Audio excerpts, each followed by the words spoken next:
തീർച്ചയായിട്ടും റിയാസ്, ഇത്തവണ LDF-ലേക്ക് വരുമ്പോൾ LDF അവിടെ കൃത്യമായ ഒരു പ്രചരണം നടത്തിയിട്ടില്ല എന്നുള്ളതാണ്. നമ്മൾ പുറത്തൊരു പ്രചരണം കണ്ടില്ല. പ്രചരണം പൊതുവെ ഒരു താഴ്ച അല്ലെങ്കിൽ ഒരു ആവേശമില്ലാത്ത മട്ടിലാണ് എന്നുള്ളൊരു വിമർശനമൊക്കെ ഉയരുന്നൊരു സാഹചര്യം ഉണ്ടായി. അത് LDF-ന്റെ പ്രകടനത്തെ അല്ലെങ്കിൽ ആ രീതിയെ ബാധിച്ചിട്ടുണ്ടോ എന്നുള്ളതാണ് ഇപ്പോൾ അറിയാൻ കഴിയുന്നത്. എങ്ങനെയാണത് വിലയിരുത്തുന്നത്? LDF-നകത്ത് ഉള്ള ഒരു പൊതുവെ വരുന്ന ഒരു ആക്ഷേപം എന്ന് പറയുന്നത് CPIM കാര്യമായി പ്രചരണങ്ങൾക്ക് സജീവമായിരുന്നില്ല എന്നൊരു ആക്ഷേപം CPIM സംബന്ധിച്ച് ഉണ്ട് എന്നുള്ളതാണ്.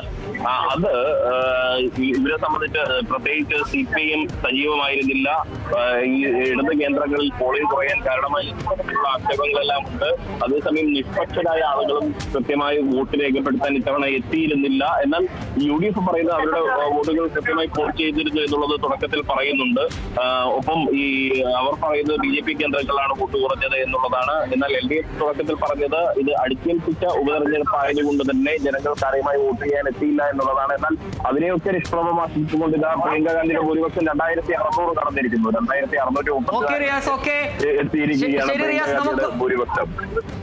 ഈ മണിക്കൂറിലെ വോട്ടിംഗ് കണക്കുകൾ കൂടി നമുക്ക് അറിയേണ്ടതുണ്ട്. എന്തായാലും UDF പാലക്കാട് 2300 വോട്ടുകൾക്ക് മുന്നിട്ട് നിൽക്കുന്നു. ചേലക്കരയിൽ 110 യുവ പ്രദീപിന്റെ വോട്ടിംഗ് ശതമാനം ഉയരുന്നു, അല്ലെങ്കിൽ വോട്ട് ഉയരുന്നു എന്നതാണ് തപാൽ വോട്ടുകൾ എണ്ണി തുടങ്ങുമ്പോൾ 20 മിനിറ്റ് ആകുമ്പോൾ മനസ്സിലാക്കാൻ കഴിയുന്നത്. പാലക്കാട് NDA ആധിപത്യം തുടങ്ങിയെന്ന രീതിയിലുള്ള കാര്യങ്ങളെല്ലാം തന്നെ, പ്രചരണങ്ങളെല്ലാം തന്നെ വരുന്നു. ആ പ്രതികരണങ്ങളെല്ലാം തന്നെ വരുമെന്നാണ് മനസ്സിലാക്കുന്നത്. 20 മിനിറ്റ് പിന്നിട്ടപ്പോൾ 45 വോട്ടുകൾക്കാണ് C. കൃഷ്ണകുമാർ പാലക്കാട് മുന്നിട്ട് നിൽക്കുന്നത്. രമ്യ ഹരിദാസ് എവിടെയാണ്? രമ്യ ഹരിദാസ് പാട്ടും പാടി പോകേണ്ടി വരുമോ? ഇപ്പോ 118 വോട്ടുകൾക്കാണ് മുന്നിൽ നിൽക്കുന്നത്. നിലവിൽ നമുക്കിതൊരു ട്രെൻഡായിട്ടൊന്നും പറയാൻ പറ്റില്ല. എനിക്ക് തോന്നുന്നു രമ്യ ഹരിദാസിന് വേണ്ടി ഏറ്റവും കൂടുതൽ വാദിച്ച ഒരാളാണ് മേഘന. മേഘനയ്ക്ക് എന്ത് തോന്നുന്നു ഇത്തവണ? രമ്യ ഹരിദാസ് പാട്ടും പാടി ജയിക്കുന്നില്ല. അപ്പൊ നേരത്തെ രമ്യ ഹരിദാസ് പറഞ്ഞിട്ടുണ്ട് ഇതിലൊന്നും ആശങ്കപ്പെടേണ്ട കാര്യമില്ല പറഞ്ഞിട്ടുണ്ട്. അങ്ങനെ യുവ പ്രദീപ് മുന്നിൽ വരും, പക്ഷെ കുറച്ച് കഴിയുമ്പോൾ ഒരു എത്തുന്ന പറയുന്നത്. അങ്ങനെ ഉണ്ടാവാനുള്ള സാധ്യതയുണ്ടോ?